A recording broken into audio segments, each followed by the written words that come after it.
சென்னை அருகே திருவேற்காடு தேவி கருமாரியம்மன் கோயிலில் உள்ள குடிநீர் இயந்திரத்தில் பள்ளி மற்றும் அட்டைப்பூச்சி இருந்ததால் பக்தர்கள் அதிர்ச்சி அடைந்தனர். குடிநீர் பாதுகாப்பை உறுதி செய்ய வேண்டும் என கோவில் நிர்வாகத்திற்கு கோரிக்கை விடுத்துள்ளனர்.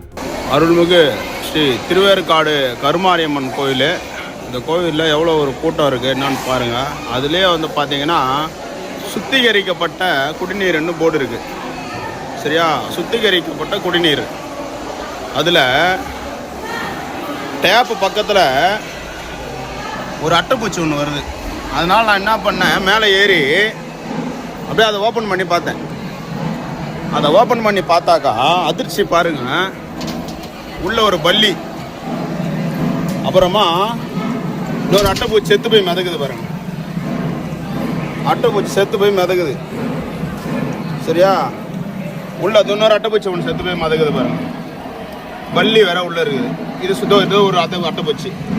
மொத்தம் 3 அட்டைப்பூச்சி இருக்குது உள்ள. மட்டும் உள்ளெல்லாம் துருப்பூச்சி போயிருக்குது. 4 அட்டைப்பூச்சி இருக்குது. 4 அட்டைப்பூச்சி, ஒரு பல்லி இருக்குது. எந்த அளவுக்கு ஒரு நிர்வாக சீர்கேடுன்னு மட்டும் பாருங்க. இதை கூட பார்க்க முடியல, ஒரு நிர்வாக சீர்கேடு பாருங்க. தேவி திருவேற்காடு கருமாரியம்மன் கோயிலில் இன்னைக்கு கோயிலுக்கு போயிருந்தேன். கிட்டத்தட்ட நான் ஒரு 15 வாரமாக போயிட்டுருக்கிறேன். நான் இன்றைக்கி காலையில் இன்றைக்கி கரெக்டாக ஒரு 11 மணிக்கு போனேன். அங்கே போயிட்டு தண்ணி தாகணும்னு குடிக்கலாம், தண்ணி குடிக்க போனேன்.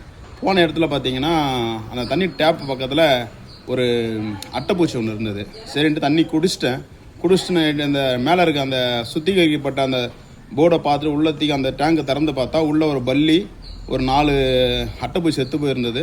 2வது இன்னொரு அட்டைப்பூச்சி உயிரோடு இருந்தது. அதில் அதை ஒரு நிர்வாக செயற்கடாக சரியான ஒரு பராமரிப்பு கிடையாது. அது பார்த்திங்கன்னா ஒரு அறங்காவலத்துறையில் இருக்கக்கூடிய ஒரு கோயில், கவர்மெண்ட் கோயில், சென்னையிலே ஒரு முக்கியமான ஒரு தேவி கருமாரியம்மன் கோயில்னால் ஒரு நாளைக்கு ஆயிரக்கணக்கான பக்தர்கள் வெளி மாநிலங்களில் இருந்து பார்க்கக்கூடிய அவள் இருக்கக்கூடிய அந்த கோயிலை இந்த அளவுக்கு ஒரு நிர்வாக செயற்கடாக இந்த அரசாங்கம் பண்ணுது. இந்த கோயில் நிர்வாகமாக பண்ணுறாங்க. அதை நீங்கள் பப்ளிக் எல்லாம் ஒரு கவனத்துக்கு கொண்டு இந்த அரசாங்கமும் சரி, இந்த அறங்காவல் துறையும் சரி, இதை ஒரு தர்க்க நடவடிக்கை எடுக்கணுன்றதை மிக்க பணிவனோர் பக்தர்கள் சார்பாக கேட்டுக்கிறோம். இதை